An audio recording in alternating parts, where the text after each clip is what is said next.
يا مساء الفل. تعالوا بقى نعمل شوية القرص الفلاح اللي اتطلبت مني كتير. طريقتها سهلة وبسيطة.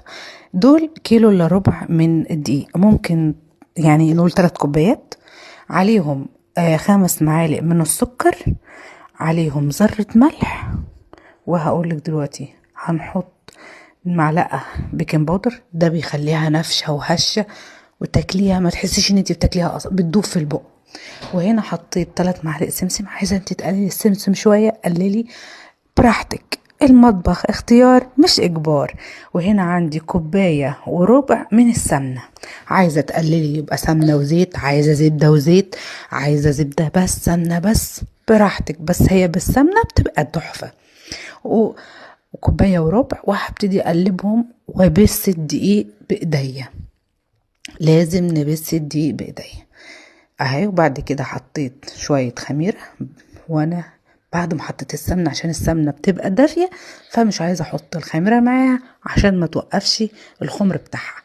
وهنا بقى اهو ببس الدقيق بايديا كده، بفركهم في بعض كده، ببس الدقيق اهو.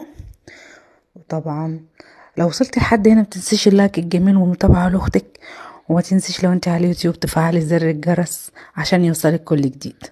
وهنا عندي بقى هعجن بعلبة زبادي، لا احط علبة زبادي اهي وهقلب. طبعا لو هتعملي كمية اكبر بتضاعفي الكمية، انا عملت كمية صغيرة. هنا بقى جبت كوباية مية دافية وهحطها جنبي، مش هحطها، هحط حبة بحبة. انا خدت محتاجتش ده على حسب عرق الدقيق بتاعك، او الدقيق بتاعك هياخد لحد قد ايه. انا خدت مني ربع كوباية تقريبا، ما زودتش عن ربع.